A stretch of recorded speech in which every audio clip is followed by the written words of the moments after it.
It's recording, so whenever you're ready. All right, so basically I don't know where to begin, but I'm gonna give you a little background from when we first got together. Okay. We first got together in 2009, and from there we had CPS at our house, you know, numerous times, saying our house was too small and that we didn't have food in it at times, you know, just a bunch of stupid stuff that was going on, all right? All right. So, when we got together, she had her one daughter, you know, and she was, I think, what, 8, 9 years old at the time. And it seemed to be all right and stuff like that, but her dad didn't come around other than once or twice a year, period. We tried to get him to sign a contract stating that he could come every weekend as long as he told us a couple days in advance. He could have her all weekend, but he would come pick her up for 2 hours at a time, drop her off. Yeah. So we're together, and it must have been the last Christmas that we were actually living in Manton. I wrapped up a engagement ring, and her daughter actually helped me wrap it up, and it was a box upon a box upon a box. All right. And it ended up being, what, I think 8 boxes or something like that. You know, just something fun, you know, for us to do, and she actually helped me do it. And we ended up moving to Cadillac, and we ended up getting married in 2000. So now we've been together 4 years. You know, we get married, and June 21st, our youngest daughter is born. So from there, it was, so we ended up getting married in June, and February we ended up having our daughter. And a couple months later, we ended up finding feces being drug on one of our cabinets in the bathroom. And it was going on for, I don't know, month and a half or something like that. From that point forward, I heard them upstairs talking about it, and I walked upstairs and I looked right at the daughter and I said, "You're saying that I'm sticking my penis in you and raping you?" And she said yes at that point in time. Her and her mother ended up leaving, and that was the first story change. It ended up being that I just touched her then. Alright, so that was 14. Alright. So things ended up changing. I mean, it ended up being okay. I mean, between me and the stepdaughter, she ended up going places with me. Never heard anything more about it to me personally from her at all. So I figured it was a stepdaughter lashing out because it was an only child for a long time. Now her mom is married. She's got another sister that is hers. And now we have 5 kids all together. You know, and she's not the only child anymore. Right. You know, and that's why I basically put it down to her in the very beginning.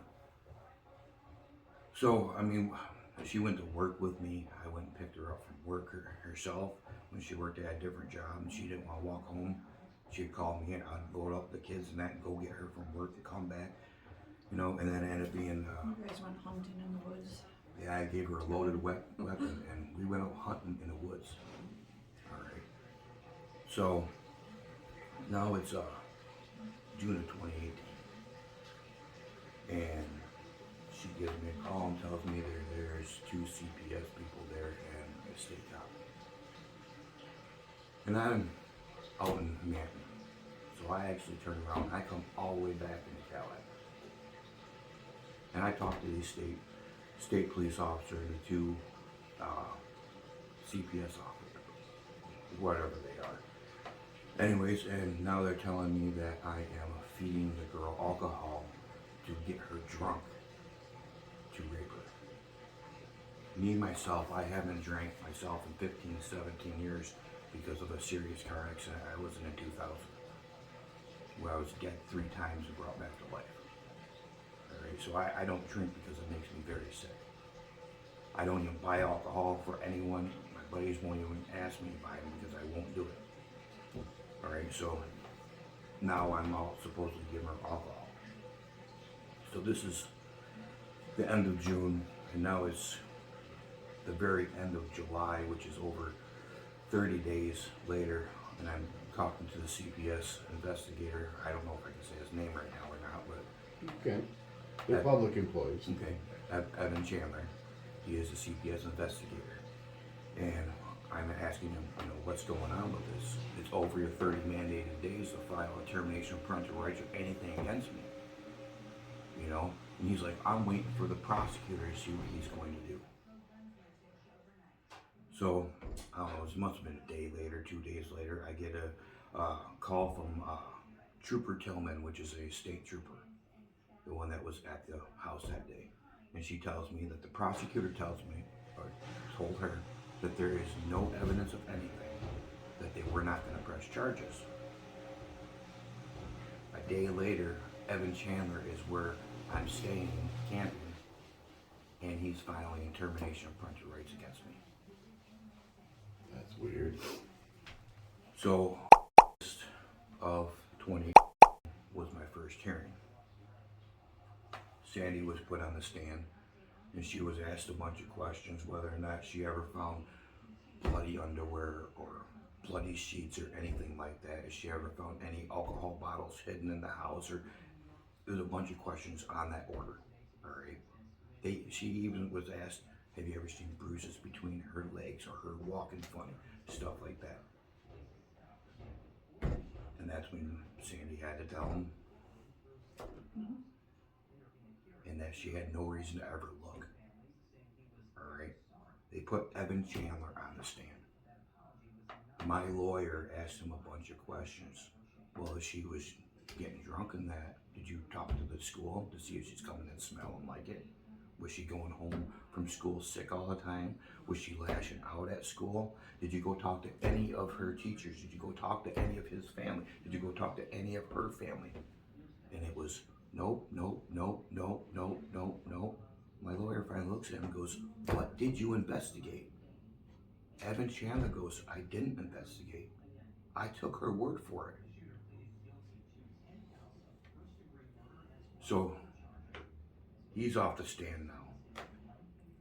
And Judge Edward Van Alst, he makes me pay half the bills. I am obligated to pay half of all the bills, which I was doing for a couple months until they came after me for child support also. So now they're trying to tell me I have to pay half the bills and the child support, which is double dipping. Mm-hmm. So a month later, I think it was September 10th, and I'm going to give you this date because this is actually public knowledge, Governor Snyder makes a task force going after CPS. So this is not even just 2 months and so many days later that he's making a task force going after CPS for not investigating, not following mandated times, falsely writing statements in there that never happened and stuff like that. All these things they were looking into CPS for. 1 month later, I'm sitting in jail for CSC 1, CSC 2. So the reason why he got put in jail was they wanted to talk to my daughter, the prosecutor. He said, can you bring her in? I want to talk to her. So brought her in, and when asked, what you want to talk to her about, he said that he just wanted to see what type of person she was, to see if she looked like she was like a reputable source, like if she looked kind of like what her mannerisms were, to see if she looked like she was like the lying type of person or not, just to see what. And then like a couple days later is when they.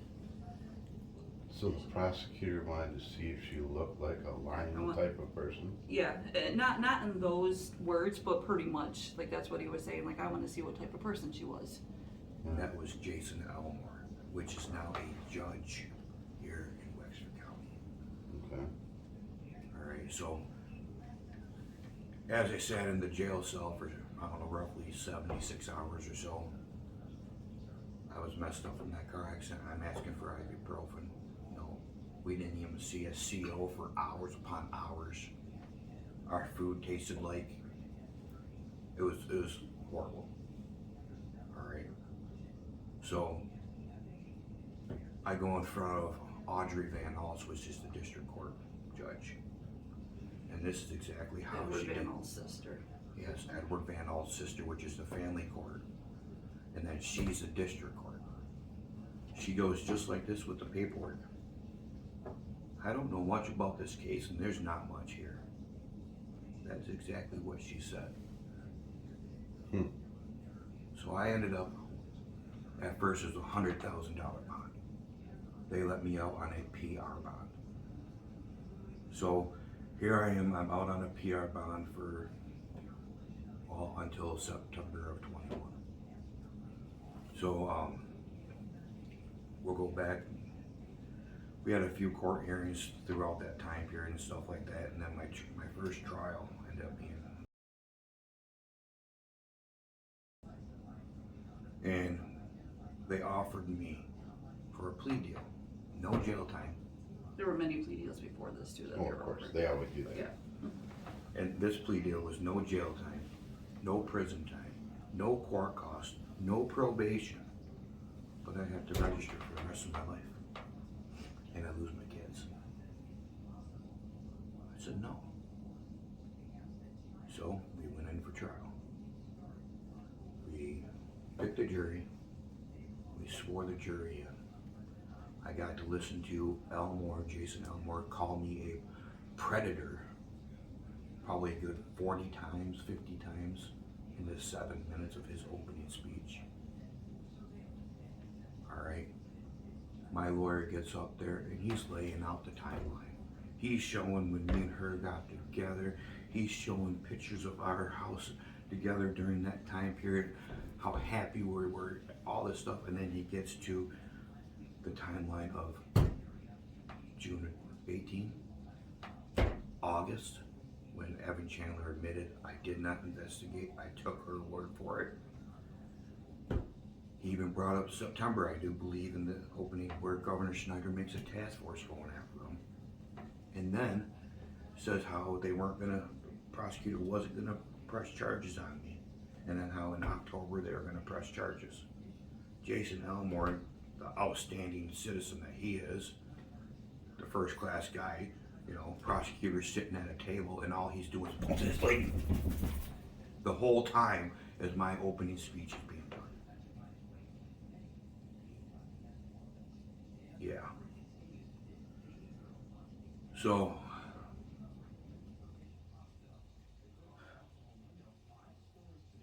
they asked the jury to leave.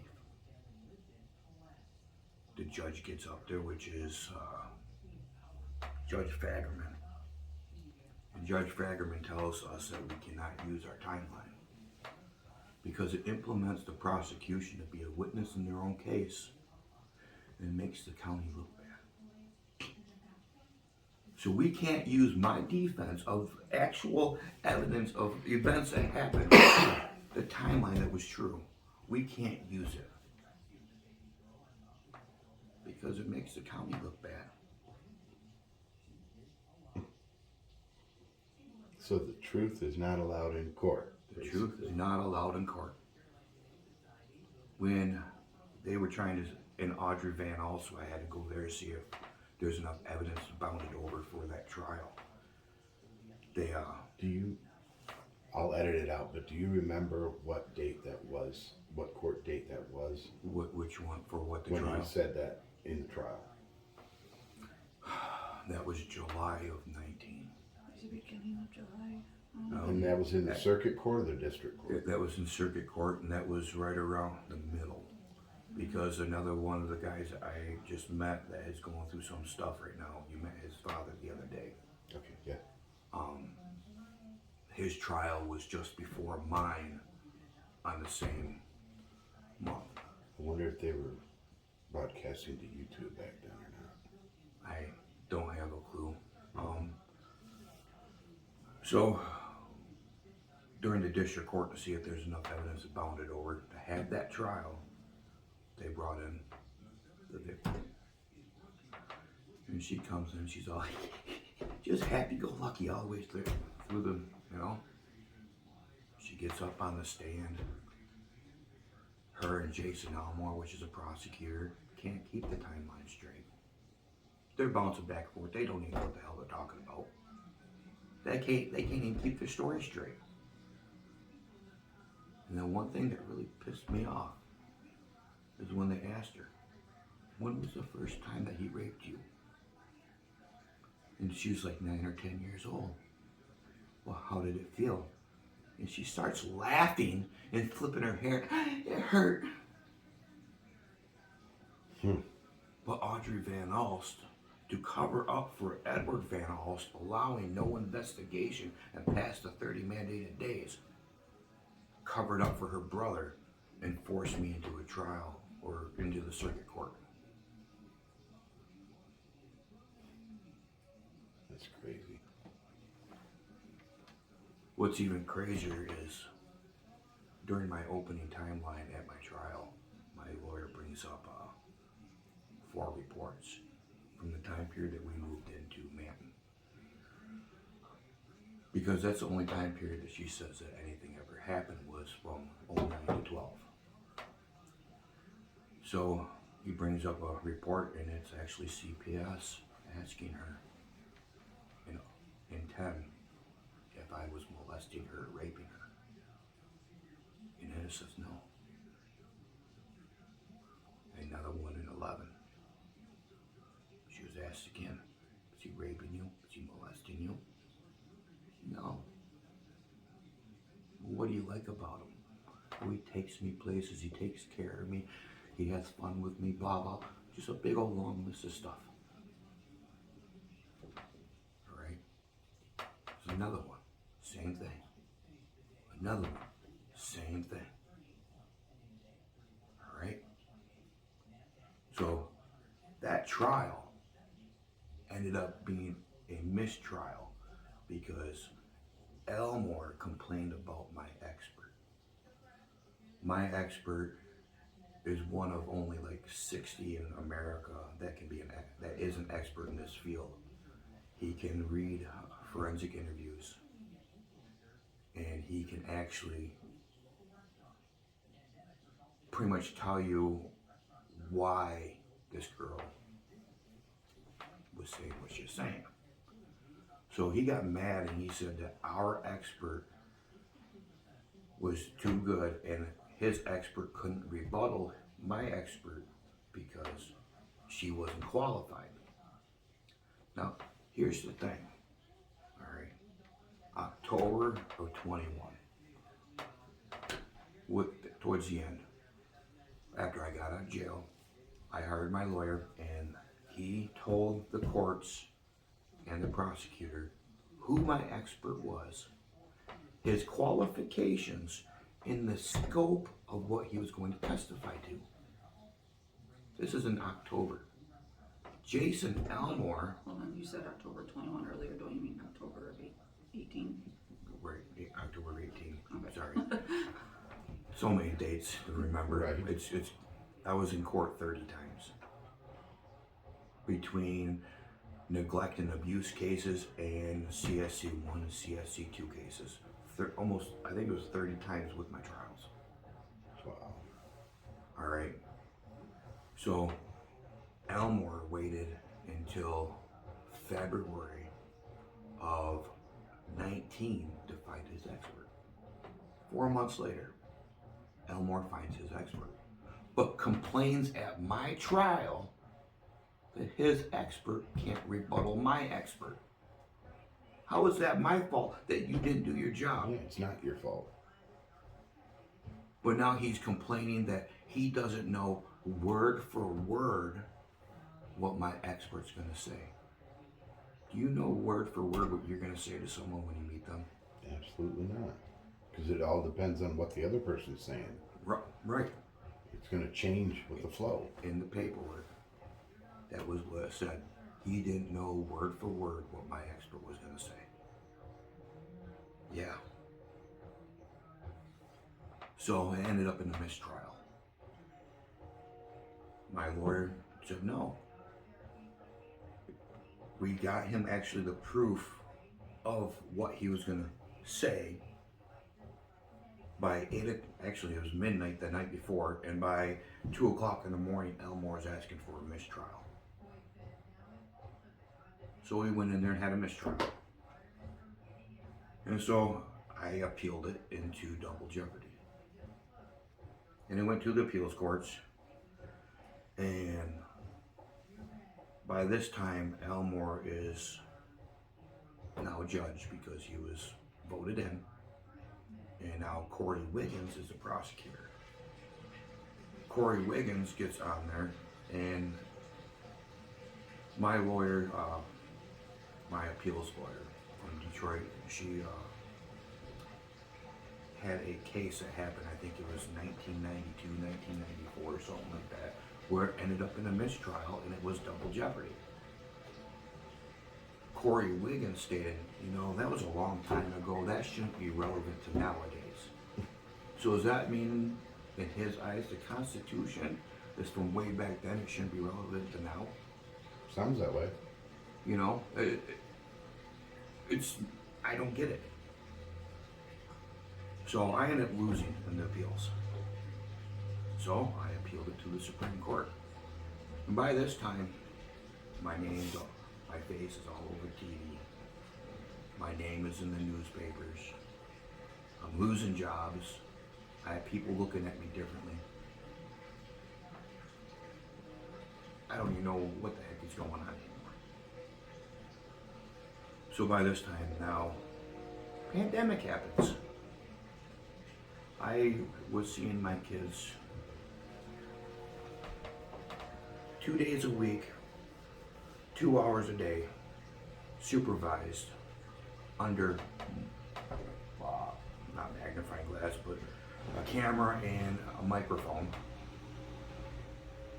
And since I was doing so good and the kids didn't show any signs of anything that was said before, they moved me up to 3.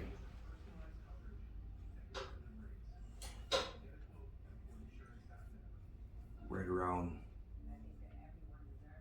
September, October of 2019, it was just after my trial. I go in front of Edward Van Alst, and he makes a comment to my lawyer. He hasn't taken a plea deal yet, and my lawyer goes, no, and he doesn't plan on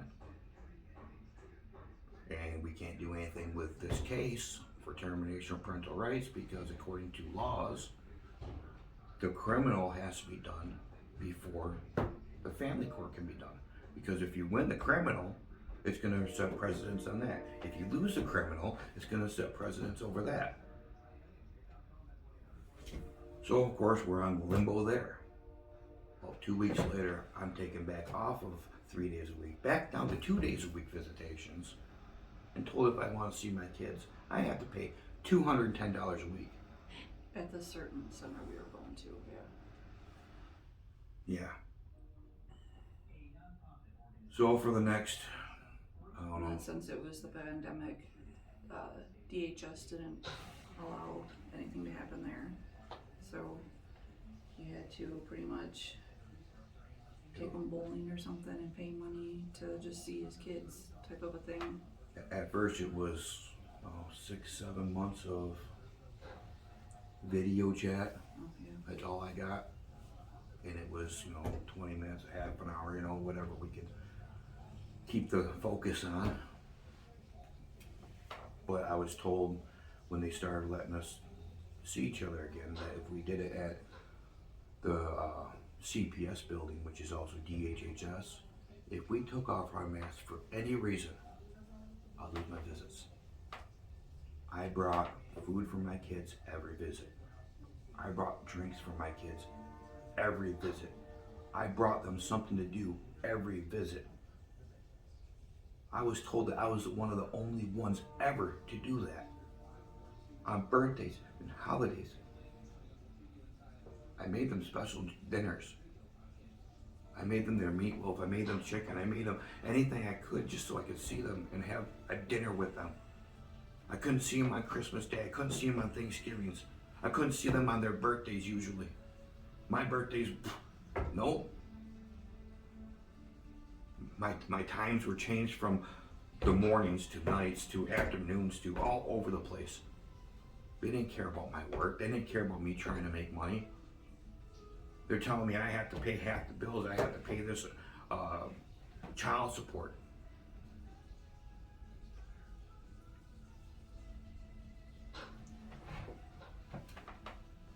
So finally, it must have been 20, the end of 20. I get a phone call from, it's a state worker, and they want to do a review on my CPS case because it's been going on for so long. She sets up a time and a date and everything like that. And she gives me a call on that day, and she goes, "Hang on, I've got to call DC." And I go, "What are you talking about?" She goes, "I got to call Washington DC. This is going to be a federal review of your case." That's weird. So they start asking me a bunch of questions, and I've been begging them to get my kids some help, some counseling. They've already told me if I go to counseling, I'm admitting guilt. If I shoot myself, I'm admitting guilt. If I slit my wrist, I'm admitting guilt. If I live, I'm admitting guilt. So no matter what I did, in CPS's eyes, I'm guilty. Sadly, that's how they are with every case. So they do this review and stuff like that, and they ask me what services they've been offering me. And I go, I'm not offered any type of services. I'm told for what I'm accused of, I'm not qualified for any type of help. By this time, I've already been camping 2.5 years. 2.5 years of camping is not fun. It really sucks. So it must have been 2 or 3 weeks later, my CPS worker gets a hold of me. Jeremy Rothig, I think his name is. And he goes, "I got a bunch of paperwork here for you." And I go, "What do you mean paperwork?" He goes, "Well, we just got a bunch of paperwork here for you that I need to get to you." He goes, "It's some medical help and some food help." And I go, "Why?" He goes, "The only thing I can tell you is that your federal review turned some heads." So now they're offering me medical help. They're offering me food help. They're offering me shut off notices help. They're even offering me child daycare help when they took my children from me. A little salt in the wound there.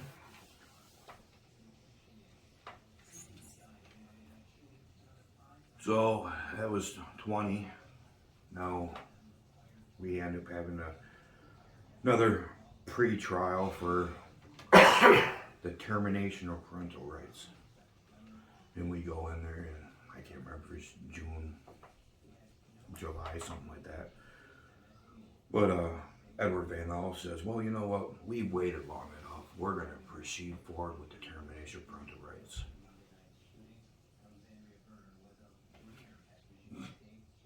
Criminal's supposed to go first, Right. you know?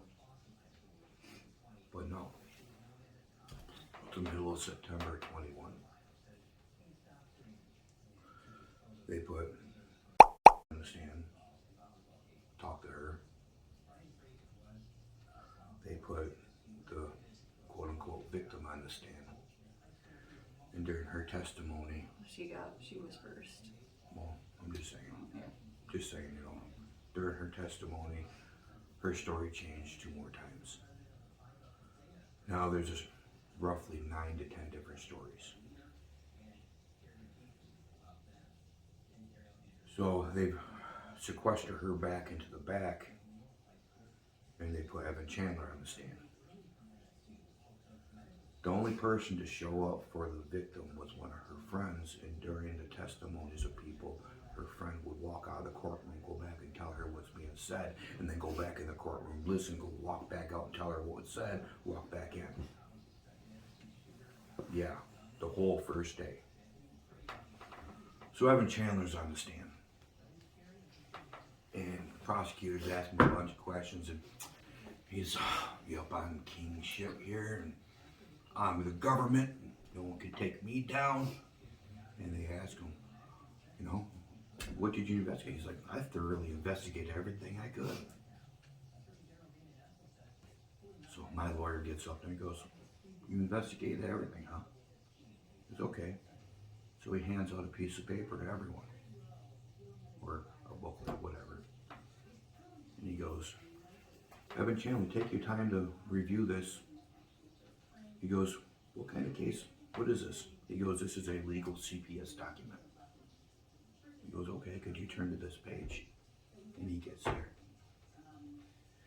And he goes, could you please read that part that's highlighted? And he goes,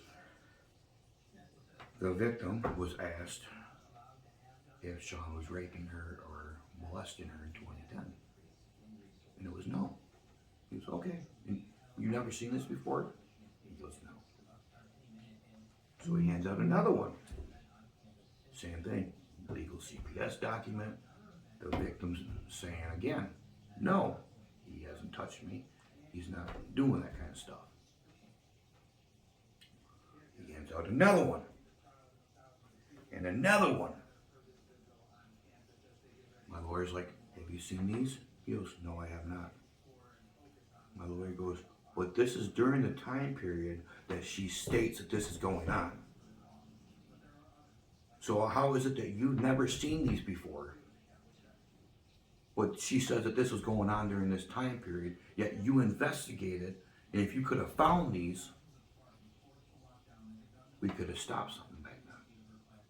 But no, you put me through 3 years and 3 months of misery and hell. Destroyed my life, destroyed our marriage, mentally destroyed my little girls, even my boys. We've tried the best to be friends again, and we've come a long ways.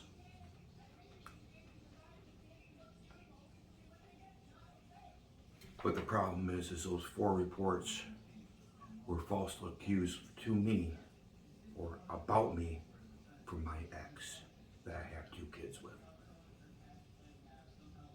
When me and her got together,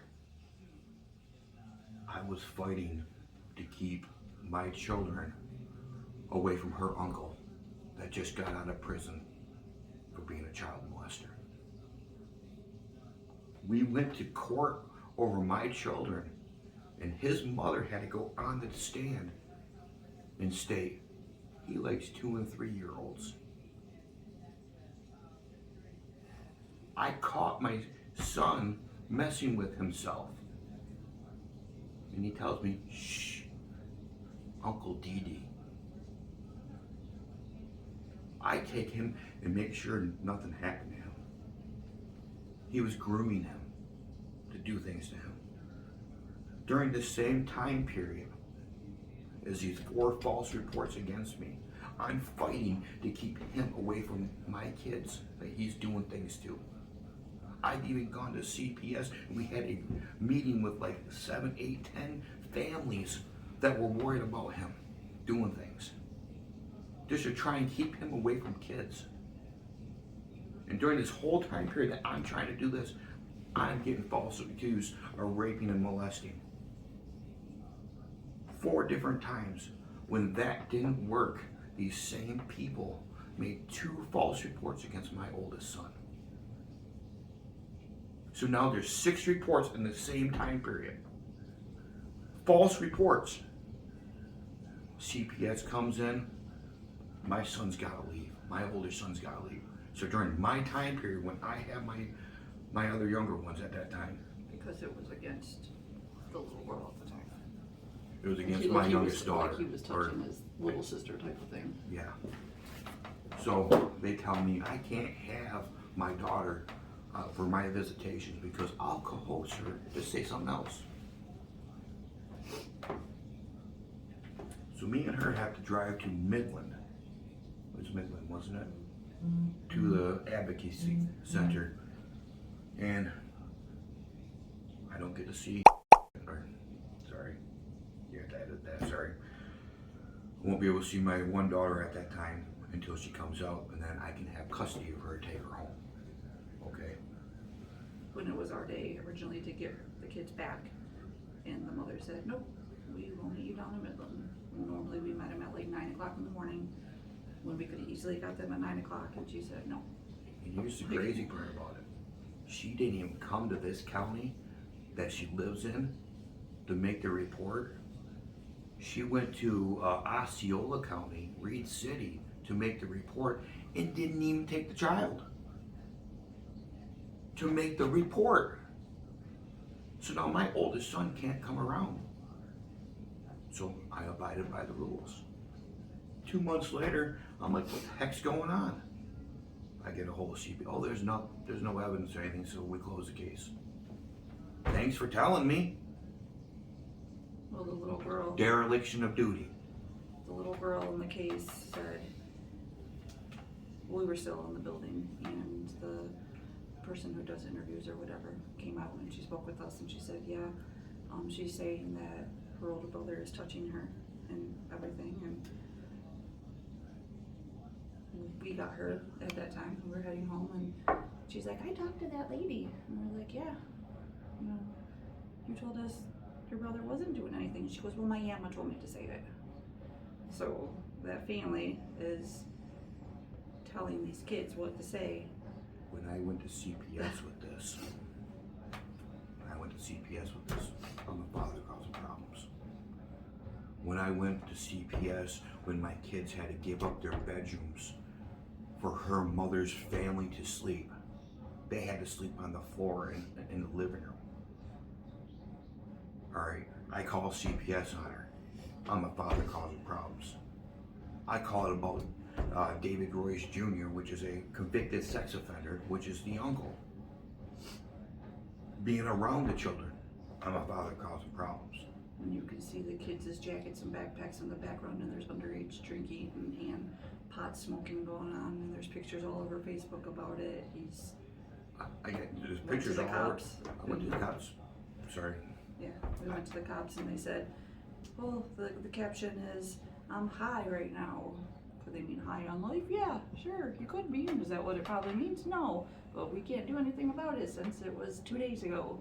You They know, said he unless wanted it was to play happening in the devil's moment advocate. and we did something, they can't do anything about it. That's what the city police told me, is they were gonna play devil's advocate. Is that really alcohol? Is that really marijuana? Is that really your kids' coats in the back room? My daughter's very allergic to cigarette smoke when she was younger, and her mom would smoke around her, and we actually had a pee test done on her, and it ended up being a positive at 22 plus. A regular secondhand smoker is a positive 5. Yeah, she's also allergic to eggs and milk also, and mom would feed her that stuff. I'd go to CPS. No, your father causing problems. I'd go to the doctors. Well, we're not here to get in between you guys. All right, I'm just giving you a background on these people, on how they are. She's the one, the mother is the one who wanted a second opinion on the allergy test, so he set up an appointment for a pediatric allergist down in Grand Rapids. We were taking the child down there every 6 months. She never once showed up to any visits for that. We would tell her, hey, this is what the doctor said, this is what she's allergic to. She didn't believe us, so finally we had to just say, can you call her, can you send paperwork to her?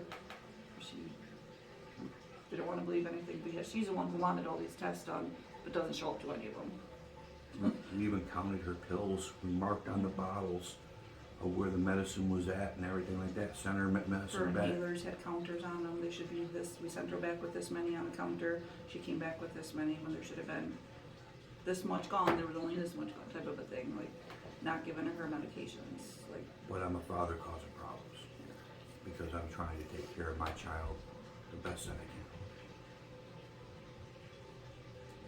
So, I know we got off subject a little bit with the trial in Evan Chandler and that.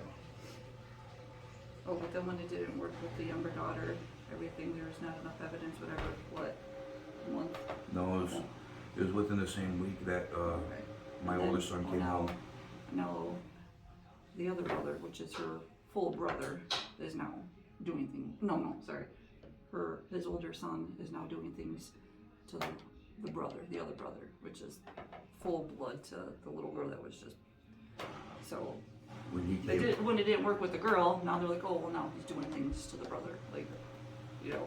yeah, and my son was asked with his sister if things were going on. He said no. But now, right after I get my older son back, now they're coming after me stating that my older son's doing things to my second son. And when I get my second son back, I'm like, hey man, you know, if this is really going on, you gotta tell me. If it's going on, I need to get him help. He goes, Dad, it's not going on. I said, then why do you guys keep lying about my house? He goes, Dad, I had to. I was told if I didn't, I was gonna get hurt. When I went to CPS with that, I'm a father causing problems. It's unreal how many times I heard that over the course of 10, 15 years. I'm a father causing problems. So, my trial I ended up winning my trial. The jury, The termination of parental rights hearing, that's what was first, Right. which shouldn't have been, but. right, the termination of parental rights. So the jurors selected a foreman, is that what it's called? Or a foreman or whatever it's called. And they have to individually, each child, deliberate on whether or not the state has jurisdiction to take custody away from me. So there's 3 kids. We went out within 30 minutes. I was back in there. And they told me that no, the state does not have jurisdiction to take custody of any of my kids away from me. So Edward Van Alst, his exact words were, everything goes back to the way it was prior to the accusations. Prior to the accusations, I had no child support. I didn't owe any child support. And I had 50-50 custody. Yeah, unfortunately, we were married and now we're divorced. We can't just snap our fingers and fix that. So, During that time, we had gotten divorced. I never went into front of the court and asked for child support or not anything. They just gave me temporary 100% legal physical custody of our daughter and started filing child support. I never went in there and asked for child support, but yeah, he's now having to pay child support. they actually signed our daughter out for Medicaid that forces them to child support. Without her signature. They can't provide a signature during that time period from her signing for it. But they put her on Medicaid to force me to pay child support. Yeah. So I refused to pay child support. I don't believe that I should have to pay child support over false accusations. Especially ones that I proved in court. Sorry, I proved my innocence in court. You know, I wasn't innocent until proven guilty. I was guilty till I proved my innocence. And I had to prove them.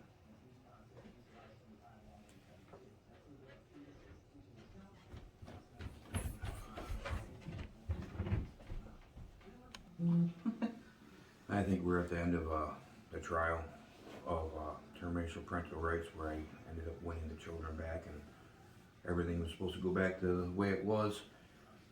The following week, I take the paperwork in from the judge to Rob Coppola, or whatever his name is over here in front of the court, to give him the copy of it to have him file it in my paperwork. He refuses my paperwork, tells me even if I do have 50-50 custody, doesn't mean my child support's gonna stop. And then within, I think it was 2 days later, all my bank accounts, including my business account, is frozen and they embezzled all my money. Every penny. Yeah, within the first week of me winning my kids back. What kind of dollar amount are we talking about? At that time it was just I think like $700-800 or something like that. But the problem was I was just starting other jobs and getting finished with jobs, so I was getting a finishing check, cause I go half down, half when finished. So I was getting a half down for finish and half down for beginning. I can't even cash it. I can't even buy my kids food. And who did that? Front of the court. Yeah. So you were calling, asking all kinds of questions and asking how come no one's calling me back, giving me answers as to what's going on and why isn't like, well, we gotta send it out to Lansing. Okay, well, how come they're not calling me? I ended up wasn't calling getting any Lansing answers. for 3 weeks straight, Never got a phone call back. and that's when my video of me and Rob come into play.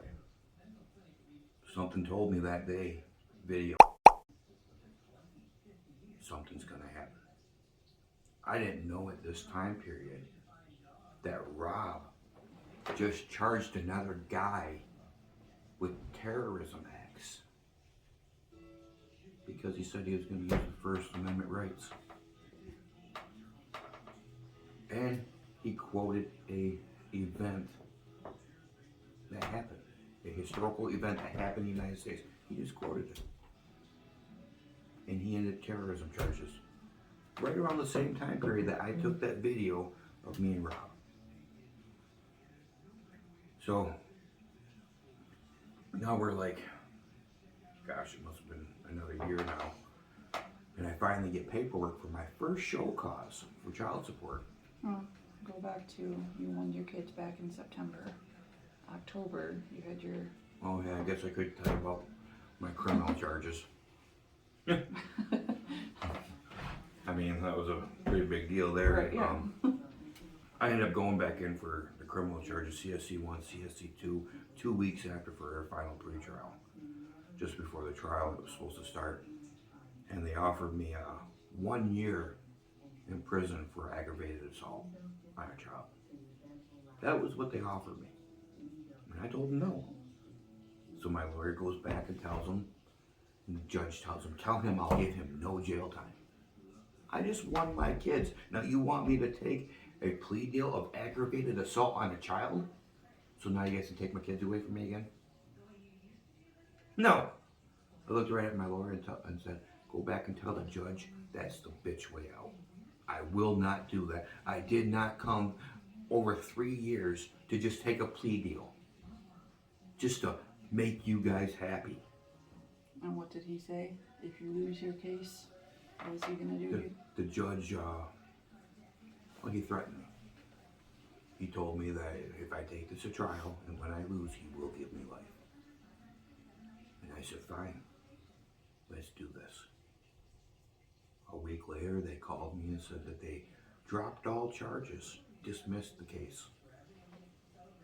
I got the paperwork and it said, further prosecution is not in the interest of justice.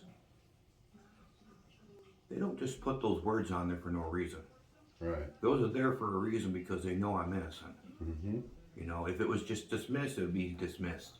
But no, further prosecution is not in the interest of justice.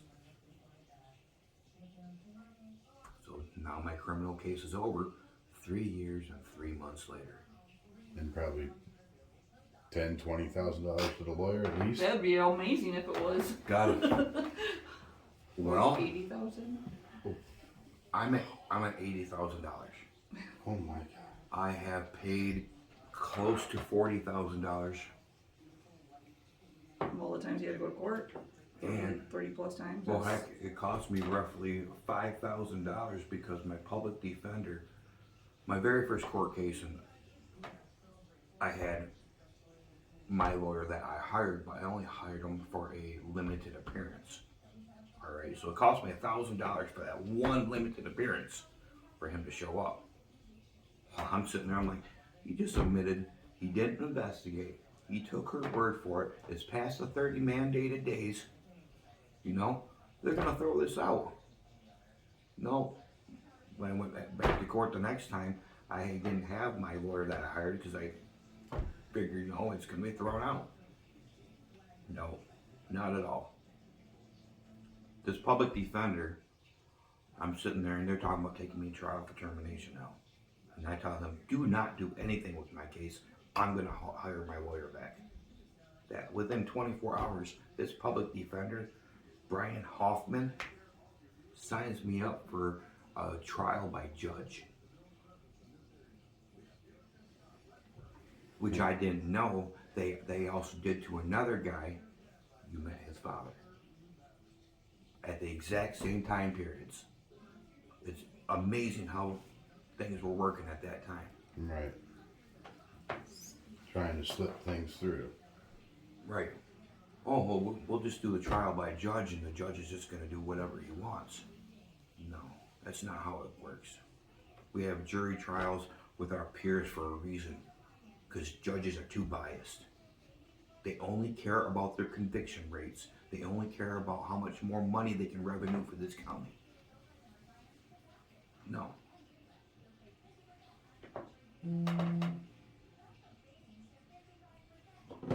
So, I finally get my first show cause for child support after 3 years. My last one was in 19. Finally get the show cause for child support. And it's right down here with Rob, right? And Sandy actually came there with me and stuff like that. And Rob Coppola and his... You asked not to have Rob though. Well, I And didn't. the lady even heard us talking in the waiting room. She said, I'll go see if we can get somebody else to do this since there's a conflict of interest with you and Rob. But apparently, nobody else could do it. Or they just Didn't didn't want care. to. Oh, yeah. So when I sat down, Rob actually moves from seat to right in front of me. So the first words out of his co-partner's mouth is, "Where's your child support? Why haven't you been paying?" I said, well, for one, I shouldn't have to pay child support on false accusations. And for two, I won in court. Everything goes back to the way it was prior to the accusations, which is no child support owed, blah, blah, blah. Well, where's your paperwork? Yeah, where's the paperwork? I said, look it up. Do your jobs for once. Didn't you say something like you tried giving him paperwork and Rob wouldn't file it? Yep. Did you Yep. record? Yep, I looked right at Rob and I pointed at Rob and said, I tried handing you the paperwork to have you file this in my paperwork. And you refused to take it. And they called me a liar. I looked right at Rob, and I told him, shut your mouth. He goes, don't talk to me like that. I said, shut up. I have no use for any type of liars. So they ended up booting me out. All right. I had my friend's wife came as a witness to make sure shit wasn't, going south. We ended up leaving there, and the one guy gets in my face asking me if I was threatening Rob. And I told him, I said, no, I ain't threatening him. I'm promising him I will have his job. His job is gone. He will be fired by the time I'm done with this. So they escort me out of the front of the court over here, and they follow her out because they're afraid that I'm going to attack her. Yeah, they're like, he's still out there. I'm like, I'm fine. We actually came here together. We're going back to the same place. Well, he's still out there. That's fine. We don't have the problem. We have the problem with front of the court.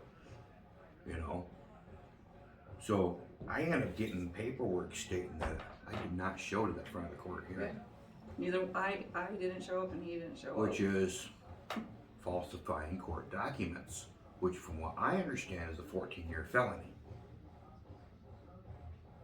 So now I have this paperwork stating I did not appear. I take it to the state cop because I want to try and cover my bases to show him, hey, I was here. I showed him a little bit of a video of my friend taking of me and him, of me being there.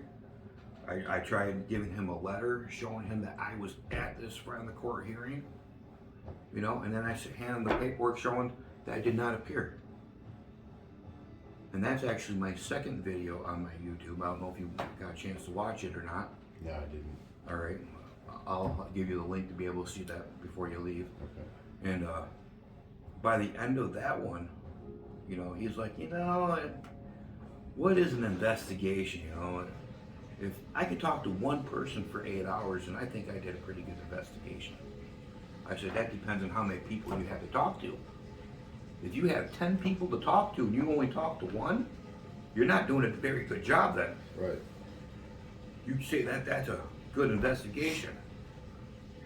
By the end of my video, just after the 30-minute mark, in that he starts talking about, you know, even if this is criminal, you know, against these judges or the prosecutor or the investigator or the guy in the court or anything like that, doesn't mean that we're going to pursue anything. So you're telling me that I have to work for the government and I have to be a liar in order to get away with shit? In my eyes, that's ass backwards. You guys work for us. We pay your guys' salaries. Point blank. Absolutely correct. So, at the beginning of this month, I had another, well, not this month, January, I had another show cause. But this time, it states I had to go to the courthouse and it's with the judge. Cool. I'd rather do it with Judge Van Alst, that I don't like anyways, because he's biased, than I would with Rob. So I go to the courthouse and I go upstairs to the courtroom where I'm supposed to be, and they tell me, no, you're not here today.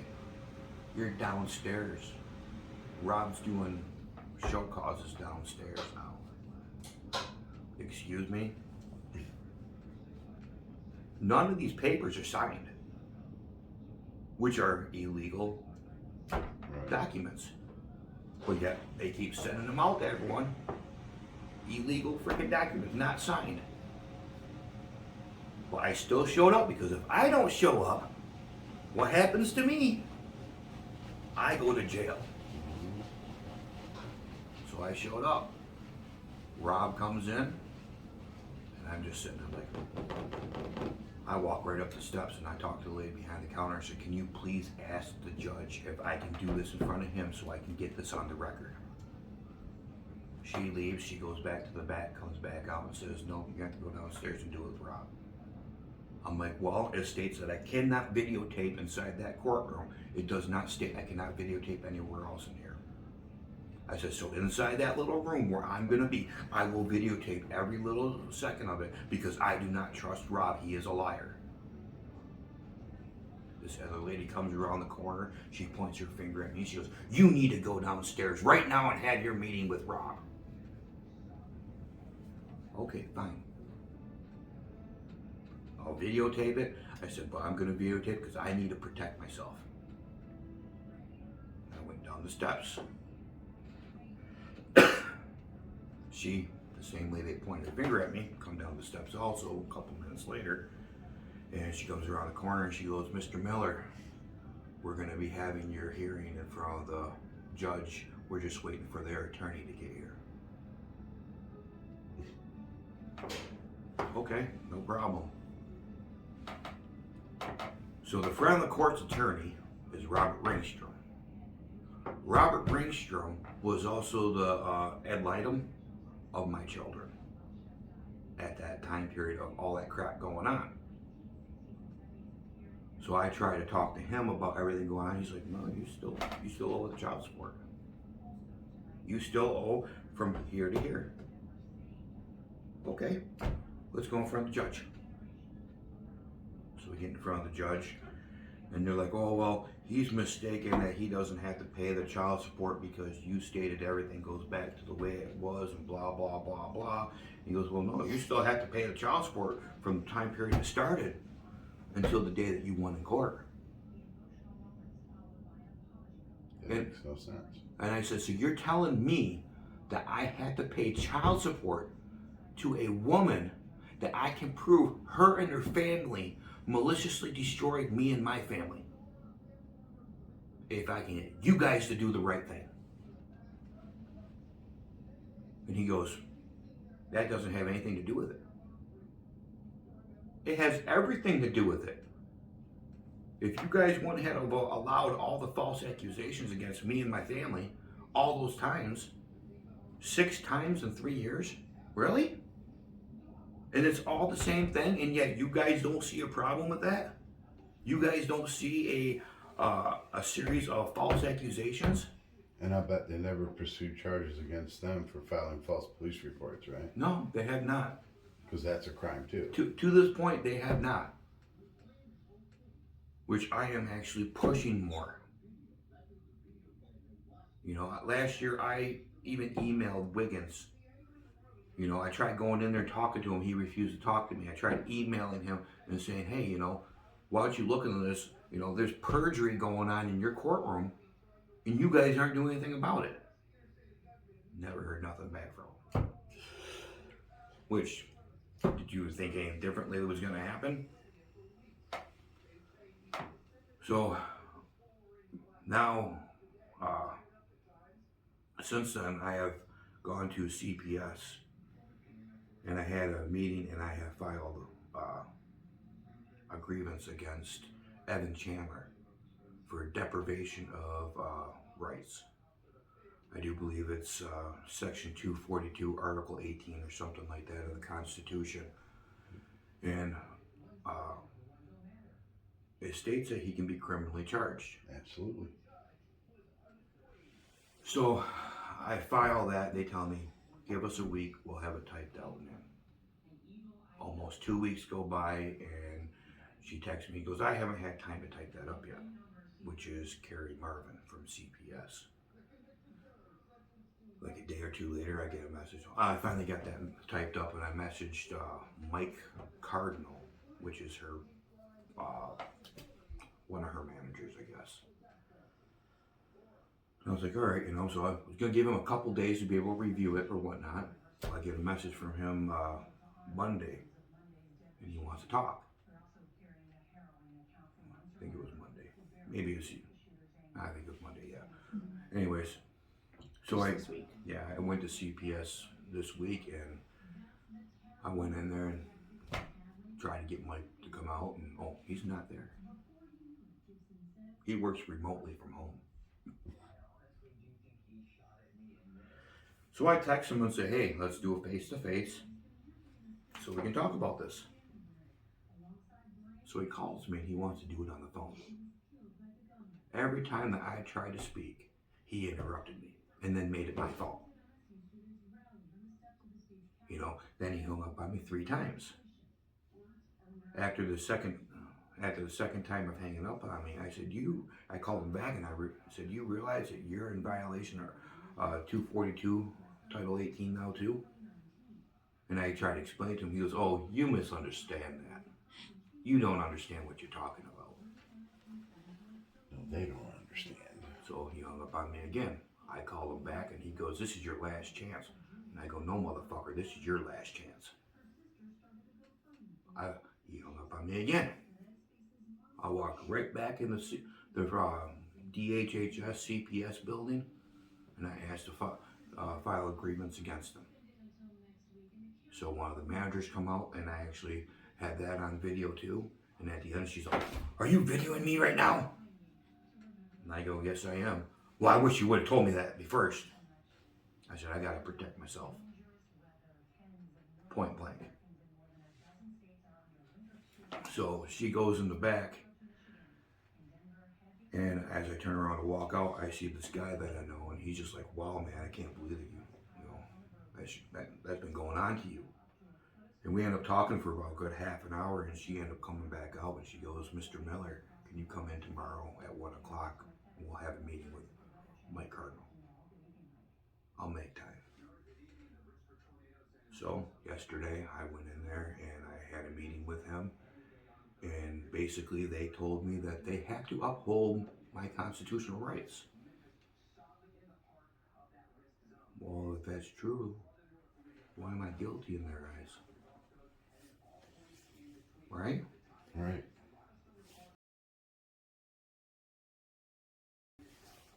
So now I am asking them to review Evan Chandler's investigation. His investigation was, we'll say 20 pages, but it included 3 hearsay people and the victim. That's what it included, besides 2 problems I had with my older son that his mother was having problems with him, so she medicated him and stuff like that. So we had 2 problems with him, that right there, that they tried to use against me too. They could find those, but they couldn't find the 4 reports that stated no, he wasn't doing it during the time. Right. Now they're trying to say, well, what's that disclosure? When they do a late disclosure or something like that. I'm like, no, you can't use that now. She was asked 4 times in a period of 3 years. If something was going on, she would have said something during that time period. In my personal opinion, she had 4 chances right there. Right. All right. So CPS, not CPS, yeah, CPS. They're going to look into the 4 reports against me and the 2 reports against my son. But they tell me I can't know anything about it. I have asked to confront my accusers because the person that called in the false reports against me are my accusers. But they're trying to say the victim is the accuser. But in my trial, it came out that she never disclosed anything to them. Do you need some water or anything to drink? No, I'm good. All right, so if she didn't disclose anything to them, she's not the accuser. The people that made the false accusations against me are the accusers. Right. So that's what I'm trying to fight right now, is to find out who my accusers are so I can have them charged. And they're refusing to let me know. And that's pretty much basically where we sit right this second. We're supposed to be having another meeting here in another week or 2 to go over their findings over Evan Chandler. But at this point in time, they don't believe that he did anything wrong. Which I don't believe that they should be investigating their own people. It should be an outside source looking in. I would have to agree. You know, because all they're going to do is cover it up and be like, oh no, he did fine, perfect. So, when you filed for discovery on the case, you didn't get who the actual accuser was that wasn't in your discovery? Out of the 4 false reports against me, no. And during the only person that they said that was the accuser was the victim. I say the victim because I'm not trying to say her name. Right. You know, so they say that she was the accuser.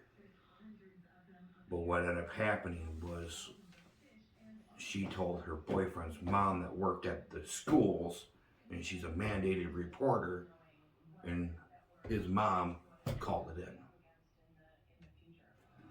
That's basically what happened for 2018. But as for 2010 or 9 through 12 and that, we don't have a clue. We never even knew she was even asked any of those questions until my trial of 2019. I didn't know anything as a mother. Right. For a mother, why wasn't I Right. made aware? And that's Yeah, something that well, really yeah. She was interviewing here and talking to her. Right. I mean, that really pisses me off too, because you know that's 4 times plus the 2 with my son. She was never even told anything, and And yet there hadn't been any accusations back then either, right? not before that. No, From the 2010 to 12, there were no accusations during that time, right? from her. Yeah. No, from the victim. No, she was asked during that time period if I did, and no. because they were investigating his older son at the time too, on his little sister and then on the little brother. And she was asked multiple times, is anyone in the house touching you inappropriately? Every I'm just time she wondering was always what asked. prompted them to start asking those questions once or twice a year. That's a. Because that family is trying to make his life a living hell and not have his kids. There's one of two possibilities. Okay, it's one, my ex and her family were maliciously trying to destroy me, or 2, CPS just likes to ask children that without any reason. And either way is wrong. Right. So, that's just how I look at it. Very strange. Heck, they still have the CSC 1 and CSC 2 on my background check. Really? Yeah. I tried to go get a purchase permit, and I was denied a purchase permit because of my CSC 1, CSC 2. Go ahead and shut this off.